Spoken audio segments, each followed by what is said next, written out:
এ যেন পুরানো ছন্দে দিলীপ ঘোষ। যেমন তার লাঠি ঘোরানোর কৌশল, তেমনি গদা হাতে পারদর্শী প্রাক্তন সাংসদ রামনবমী উপলক্ষে লাঠি খেলার আখড়াতে যোগ দিয়ে অন্যান্যদের পাশাপাশি পুরানো দিলীপ ঘোষকেই দেখলেন রেল শহরবাসী। তার লাঠি খেলা তাড়িয়ে তাড়িয়ে উপভোগ করলেন সকলে। এগিয়ে আসছে রামনবমী। রামনবমীকে কেন্দ্র করে বিভিন্ন জায়গায় হয় সুসজ্জিত শোভাযাত্রা, বিভিন্ন জায়গায় বের হয় আখড়া। রেল শহরে বেশ জাঁকজমক সহকারে রামনবমী হয়। রামনবমীর এই আখড়াতে লাঠি খেলা কিংবা গদা ঘোরানো হয়। এবার তার আগেই লাঠি খেলা মহড়া রেল শহর খড়গপুরে। সেই মহড়ায় যোগ দিলেন দিলীপ ঘোষ। লাঠি খেলার গুরুদের সম্মান জানানোর পাশাপাশি লাঠি খেলতে দেখা গেল মেদিনীপুর লোকসভা কেন্দ্রের প্রাক্তন সাংসদ দিলীপ ঘোষকে।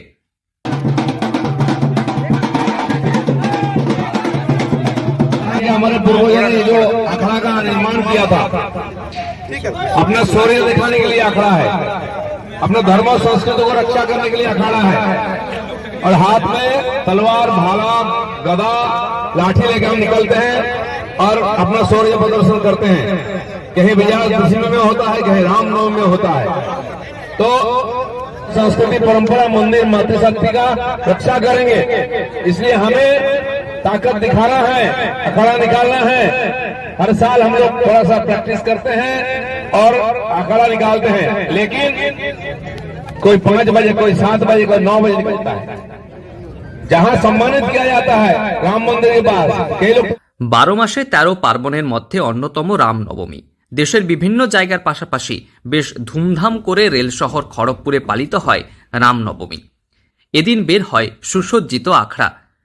রাস্তার বিভিন্ন জায়গায় দাঁড়িয়ে হয় লাঠি খেলা প্রদর্শন। হাতে গোনা আর বেশ কয়েকদিন পরেই রামনবমী উৎসব। এবার তার আগে খড়গপুর শহরের ধোবিঘাট এলাকায় লাঠি খেলা প্রদর্শনী ও কর্মশালার আয়োজন করা হয়। সেই লাঠি খেলা অনুশীলনে যোগ দেন দিলীপ ঘোষ। বক্তব্য রাখতে গিয়ে হিন্দু পরম্পরার কথা উল্লেখ করেন তিনি। শুধু তাই নয়, এই লাঠি খেলার মধ্য দিয়ে বীরত্ব প্রদর্শনেরও প্রসঙ্গ তুলে ধরেন প্রাক্তন সাংসদ। প্রসঙ্গত, হাতের কৌশলে ঘোরানো হয় লাঠি, যে লাঠি ঘোরানো প্রদর্শন করে বীরত্বকে। এদিন এই লাঠি খেলার কর্মশালায় অংশ নেয় একাধিক পুরুষ ও মহিলা। দিলীপ ঘোষের সামনে লাঠি খেলার একাধিক কৌশল প্রদর্শন করে তারা। এরপর নিজের হাতে গদা তুলে নেন দিলীপ ঘোষ। এর আগেও একাধিকবার রামনবমী উপলক্ষে নিজের হাতে গদা তুলে নিয়েছিলেন তিনি। এদিনও তার অন্যথা হয়নি। এরপর শুরু করেন গদা ঘোরানো। তারপর লাঠি হাতে দেখা যায় দিলীপ ঘোষকে। দারুণ কৌশলে দুহাতে লাঠি খেললেন তিনি। প্রাক্তন সাংসদের এই লাঠি খেলা উপভোগ করলেন উপস্থিত সকলে। বাজনার তালে তালে লাঠি খেলতে দেখা গেল দিলীপ ঘোষকে। সামনেই রামনবমী, খড়গপুর শহর জুড়ে বেরোবে রামনবমীর আখড়া। লাঠি খেলোয়াড়দের উৎসাহিত করতে দেখা গেল দিলীপ ঘোষকে। স্বাভাবিকভাবে এদিনের দিলীপ ঘোষের উপস্থিতিতে এই লাঠি খেলা কর্মশালা ছিল রাজনৈতিকভাবে বেশ তাৎপর্যপূর্ণ। পশ্চিম মেদিনীপুর থেকে রঞ্জন চন্দ্রের রিপোর্ট, লোকাল 18 বাংলা।